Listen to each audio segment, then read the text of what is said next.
guys, welcome back to The Bright Side. Macy here, the Bright Side Girl, and today we're going to be talking about my favorite space books. This is going to be a recommendations video that you can use to build your TBR for Galaxyathon, which is my 2-week space-themed readathon happening March 7th through March 20th. I will link the announcement video up here with all the details. There's a lot, but it's really fun. The challenges for Instagram, everything, it's a whole space party. If it's up, I will link my space-themed book haul up here, and stay tuned for my Galaxyathon TBR coming up really soon. Make sure you're following me on Instagram at The Bright Side Girl because I'll be doing a ton of stuff there during the readathon. I'll be vlogging and doing a bunch of things. But I know a lot of you are not super familiar with space reads and some of you are intimidated by it, so I kind of want to lift some of that pressure and say just go for it. It's just like any other book. Like, there are some of them have a little bit more scientific-y things in them, but I mostly read YA space reads. There are a couple adults in here and I just think they're really fun. They're just like a contemporary that are set in the future, so they have a little bit more detail to them, which I personally think makes them better. And sometimes they're a little bit on the like thrillery side. Sometimes they're just a fun space adventure. But we're gonna go through some of my favorite space reads. All right, I have quite a few to share with you guys to give you lots of good details. So go through, not in any particular order. So we have Stitching Snow by R.C. Lewis. Now this I probably wouldn't say is like a favorite, and I feel like I need to reread it to truly decide, but I wanted to put it on this list. This is a Snow White retelling set in space. It was a little different than I was expecting. So Princess Snow is missing. Her home planet, once known for lush landscapes, is now filled with violence and fear and corruption at the hands of King Matthias and his new wife as they attempt to punish the princess's captors. The king will stop at nothing to get his beloved daughter back, but that's assuming she wants to return at all. Essie has grown used to being cold. Temperatures on the planet Thanda are always sub-zero, and she fills her days with coding and repairs for the 7 loyal drones that run the local mines. Basically, we have a lost princess. We have a girl that knows how to code and mess with robots and things. I love a good girl mechanic. My husband's a mechanic, so I don't know if that's part of it, but I love a female mechanic especially. So this was really fun. I will say there are a little bit of trigger warnings for like father abuse and a couple of darker tones that I wasn't quite expecting. But overall I think it's worth a read. It's a quick standalone. I know RC has another like sci-fi retelling book that I want to try and get to for Galaxyathon, and the audio was decent because I think I did the audio for almost all of these books, just FYI. Then we have The Stars We Steal by Alexandra. So this is another standalone. So standalones are particularly good for readathons because then you're not like starting a bunch of series that you're not going to finish in the 2-week span. So this one I physically read because there's not an audiobook. This one was super neat because kind of like The Bachelor in space. So it's engagement season, and 18-year-old Princess Leo, heir to a fated European spaceship, has more problems than figuring out what dress to wear. Her father and sister are on the brink of spending the last of their family's fortune, and having no money means Leo can't afford to patent and sell her latest invention. With no other options, Leo now has one thing on her mind: which lucky bachelor can save their family from financial ruin? So basically there is like an literally engagement season where they have like a courtship and it has different activities and things. It's almost like blind dating, and they get to meet other singles and prospects, and then they court and they kind of bounce around in the ship. It was really interesting. I love things that are detailed about the ship itself. So like one of the dates, they could kind of change the room based on what she wanted to do. So whether it was like go hiking in a jungle or go bowling or swimming, and so I really liked that. This was a really fun, cute read. Again, not an all-time favorite, but was decent. Then we have the Defy the Stars trilogy by Claudia Gray. I listened to the first 2 of these for Galaxyathon, and then I finished the other one a couple months ago. This was absolutely fabulous. If you're looking for a star-crossed lovers prompt, this one will kind of work because we have a soldier girl sworn to protect her planet, and then we have a AI boy that has been in space for years alone, and they kind of meet up and they have to try and solve some problems with the universe and get along and all those kinds of things, and there's a little bit of romance in here. I just thought it was really, really good. It was really cute. I got really attached to the characters. Well written. I really enjoy Claudia Gray. and I would highly recommend this one. Then we have a graphic novel, which is also good for readathons because they're short and easy to read and kind of mix things up. So this is an adult graphic novel, and it is very graphic and very adult, so keep that in mind. This is, again, good for a Starcrossed lovers prompt. So we have two people from different planets, different species, and they wind up getting together, and she gets pregnant and they have a baby. And the whole story is being told from the baby/child's perspective of the parents, but not in a kid way. Like it's definitely like graphic and intense. But it is so good. I binged all 9 of these, and I'm not a graphic novel person. I've probably only read like this series and like one other, and then one other standalone series. I binged all 9 of these, and I cannot wait because the last one ended on a horrible cliffhanger. It does have a lot of brutal content in here, a lot of sexual content in here, but I thought the story was really well done and it would be perfect for the readathon if you're an adult. Then we have the final 6 duology by Alexandra Monir. Ironically, I enjoyed this book more than the second book. So this one is set that teens are being drafted into space to help go and colonize a planet. So this particular book is a lot about space training and like interpersonal friendships, and I think that they have a competition. I think they have to kind of outbeat their peers to get on this space mission, and so you don't get a lot of stuff set on another planet or set in space, but it was still super interesting. The ending was really good, and I really like the duology as a whole. The second book was a tiny bit of a letdown, but still worth a read. So this is a really quick one, and the audio for this was particularly good. Then we have Amid Stars and Darkness by Shani Lynn Feener. I found this one at Dollar Tree last year, and then I pushed it on everybody because I got really excited about it. The cover is beautiful, first of all. This one is basically a alien princess, doesn't want to be an alien princess, doesn't want to marry the person that she is supposed to marry, and so she comes to Earth and she changes places with a human girl. Like she literally makes the human girl look like her, and then she kind of hides, and the human girl gets taken up by the aliens and has to go and figure out what to do because they now think she is the princess. Now, in this world, we know about aliens, they exist, it's a thing, and they kind of intermingle with everyone, so that part's not shocking to her, but she definitely wasn't expecting to get whisked away, and it is a blast. The romance is super fun. I hope in the second book it goes somewhere that I want it to go. I don't want to say because I don't want to spoil it. I had like 2 or 3 friends read this. They felt the same way. It's really fun and kind of ridiculous and over the top, but sometimes don't we just need that? I really loved it. It was kind of like a movie almost, and it was one of my favorite books that I read last year just for the sake of enjoying a good novel. Perfect for the alien prompt for Galaxyathon. Then we have the These Broken Stars trilogy by Amy Kaufman and Megan Spooner. They do a lot of sci-fi things together, space things. I have one of their other trilogies that I'm going to try and read for Galaxyathon. Amy Kaufman is one of the authors in Illuminae. So I really enjoyed this trilogy overall. It is one I feel like I need to reread. I feel like I missed a couple of things. It was definitely a little slower than some of the other books that I'm talking about. This book in particular will work for the Starcrossed lovers prompt. I really enjoyed it overall. It was very like romantic. Each book follows a different couple, so it's similar to Illuminae where we get different characters for each book, but then they all kind of interconnect into one story, so you do need to read it in order. The audio for this one was decent. It wasn't like my favorite ever, but I liked it. I do plan on rereading this sometime, hopefully soon. And the covers are incredible. Then we have Red Rising by Pierce Brown. This is an adult space dystopian style trilogy.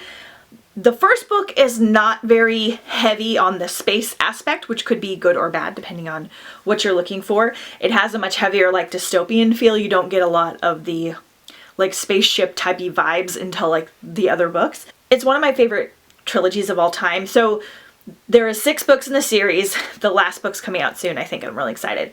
And the first trilogy is a complete trilogy, and then book 4 will start like in the future with similar characters and in the same world. So it's all one series, but you can kind of finish one trilogy and then take a break if you need to. The audiobook is absolutely incredible. Tim Gerard Reynolds is the narrator. He's one of my favorites, and I've literally only listened to him doing this series. I was intimidated because the audiobooks are like 20 hours long.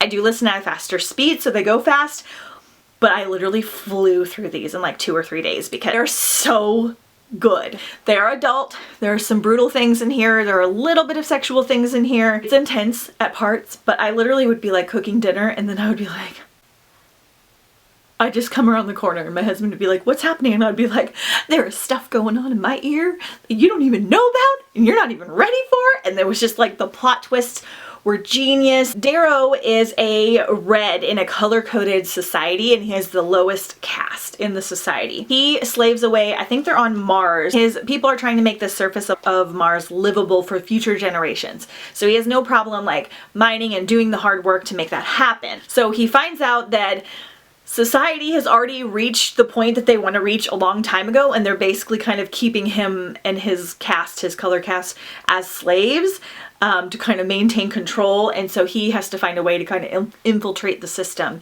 and change things. That is a really loose version of it, but I don't want to give away too much because it's such a good ride. This is one of those books that take your time reading it, like really pay attention when you're reading it because all those little details just make it so good. I feel like you'll pick up more every time you read it. I really want to do a reread with my husband because I hope they make a movie of this because it would be absolutely incredible. It would be amazing. So highly recommend. Then we have one that I don't see anyone talking about, and that is Armada by Ernest Cline. So this will be good for our alien prompt because this one takes place mostly on Earth. So this is by the writer of Ready Player One. Now I will preface this with saying this is not Ready Player One. It's not as intense or as detailed or as good as Ready Player One, but I enjoyed this one almost the same amount just because I thought it was really fun. It has some elements from Ready Player One as far as nostalgia goes. So our lead character, Zach Lightman, has spent his life like dreaming that the world would be more like the science fiction movies and games that he has grown up with. So you get a lot of like 80s sci-fi references, which is really neat. And he thinks of it as a great escapism. He loves playing video games, and then one day he sees a flying saucer. And what he finds even more crazy is that the flying spaceship he sees looks exactly like one he plays in a particular video game. It's so good. I don't even play video games, but this one is so good. I might listen to this one with my husband during Galaxyathon because he loves video games and sci-fi and things like that. I think this would make an excellent movie. It's so much fun. It's just a fun ride, and I think more people should read it. This was narrated by Will Wheaton, who's a big video game science fiction nerd, and he does an amazing job. So highly recommend. Then we have Across the Universe by Beth Revis. So I read this one during Galaxyathon. I read the first two and I recently finished the trilogy. One of my favorite trilogies, not like of all time, but in the space sci-fi world for sure. So Amy and her parents are cryogenically frozen and they leave behind their friends, their family, her boyfriend, school, all of that stuff for the Project Ark ship. So they believe that they are going to have a 300-year journey in space to go to this new planet and help colonize it and get it ready to help out humanity.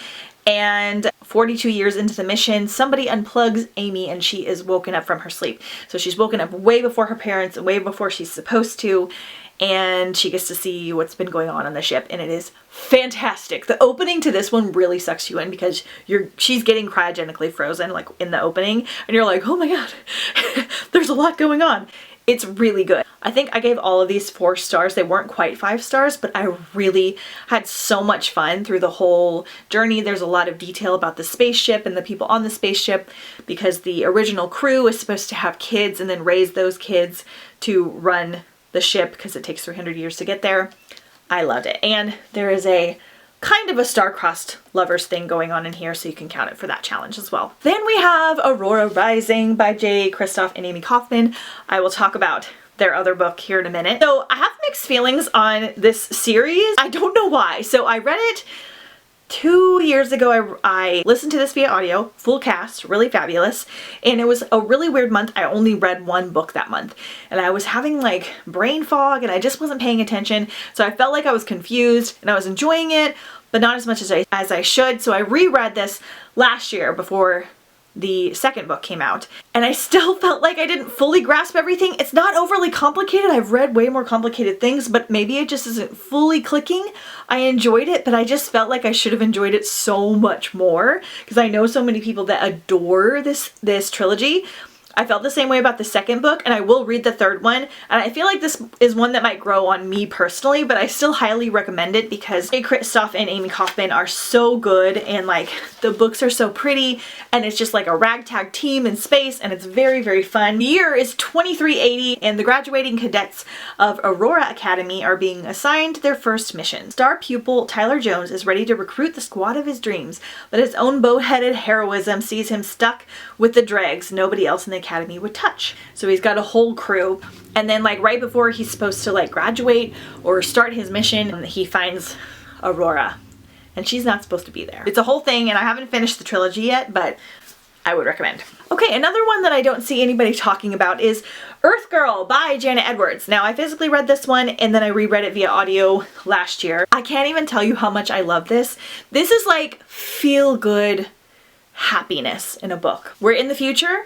We have figured out how to travel to different planets, and this has created like different groups of people, and different people live on different planets, and Earth is not very habitable, so there's very few people, but there is a group of people that are basically like allergic to traveling. So if they go on like a spaceship or into like a transporter, they will like their hearts will explode or they'll die, so they have to stay on Earth. Because of this, this has made them like a lower caste in society, and they're considered like apes, or like I think they call them throwbacks, and they are considered lesser than, like there's something wrong with them because they have a genetic problem with the space travel. So when this was first all came about, people would abandon their children if they couldn't travel with them, and they would go off and live on other planets and do other things.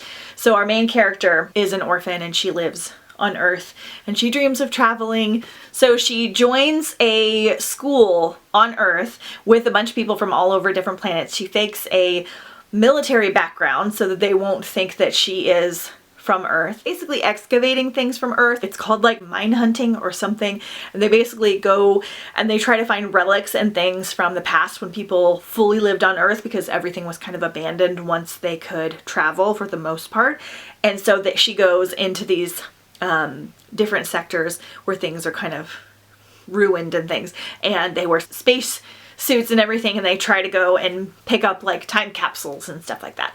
And she basically is faking that she is normal, and it's just really sweet and really interesting. This one does have like details about like the time, and it has the most realistic, to me it felt like really realistic and awesome, like all the technology that she came up with in here. It's really easy to follow. It's very short. There is the sweetest little love story in here. This is one of the few series that I would call is an actual utopian book. I thought it was going to be more dark and dystopian, but it's definitely more of like a utopian vibe. And they just keep better and better and better, and I love them so much, and I need other people to read them so I have somebody to talk to because it's fabulous, and the covers are amazing. And we have Cinder by Marissa Meyer. This is part of the Lunar Chronicles. So this is a Cinderella retelling set in the future. Cinder she's considered a technological mistake by most of society and a burden by her stepmother. Being a cyborg does have its benefits though. Cinder's brain interface given her an uncanny ability to fix things. Robots, hovers. She's basically a mechanic, so we got another girl mechanic, and she is the best mechanic in New Beijing.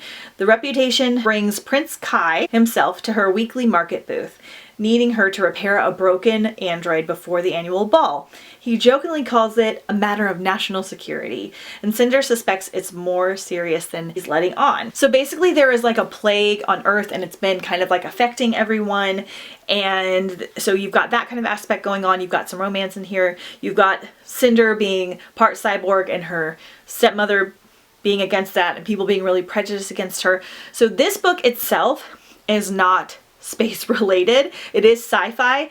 I will give you a pass though, because second, maybe, and definitely the third book have some spacey, space-themed elements about it, because it is called the Lunar Chronicles. There's like a queen that lives on the moon, and I'll let you count it. Fantastic.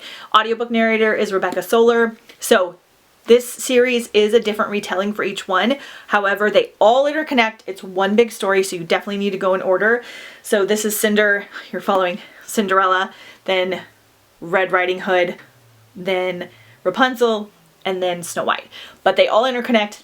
Everything kind of goes together as one story, even though you kind of switch your characters around. one of my favorites ever. I want to reread it. I absolutely adore Marissa Meyer. I just thought this was a super unique retelling because there were quite a few Cinderella aspects in here, but it was definitely its own thing. So, love.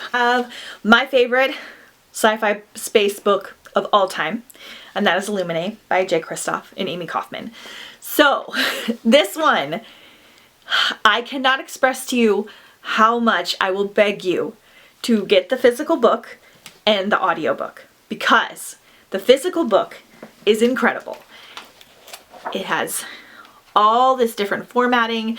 The entire book is told through chat logs and dialogues and pictures and journal entries, and is super, super unique that way, and it's really like stunning to go through. It just gets emotions out of you as you turn the pages and read everything. However, the audiobook is a full cast narration with sound effects and music, and it is so well done. So what I would recommend is reading and listening. Take the time and do it, because you will never get another experience like this. I do with all three of them. It is so good. I just recently reread this in like 2 days with my friend Brittany, who also loved it. Will pull at your heartstrings. It's amazing. So it's the year 2575, and two rival mega corporations are at war over a planet that's little more than an ice-covered speck at the edge of the universe. Too bad nobody thought to warn the people living on it. With enemy fire raining down on them, exes, Katie and Ezra, who are barely even talking to each other, are forced to fight their way to the evacuating fleet with an enemy warship in hot pursuit. So we've got a ragtag team of characters trying to survive. They're getting chased. They're leaving a planet. There's all this backstory. There's romance.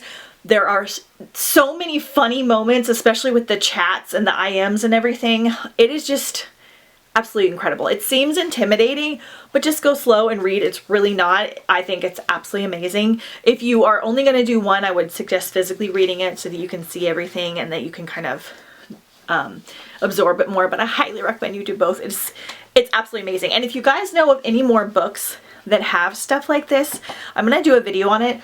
I know of a couple, like Night Film and The Dead Houses, but I don't know of that many, and they're hard to find. I love stuff with like not just pictures, but like other types of formatting that actually add to the story, especially in a heavy amount like this. So, love it, highly recommend. Perfect for the readathon. Similar to Illuminae is Sleeping Giants. Now, this one you don't have to get the book. This one is told purely through chats and interviews. There's nothing really to look at other than just like the names, so you don't have to read this one. The audiobook's incredible. This is also a full cast with sound effects and everything. Audiobook wise, very similar to Illuminae, but physically not. So this one will work for your alien prompt. So a girl named Rose is riding her new bike near her home in Deadwood, South Dakota, when she falls through the earth.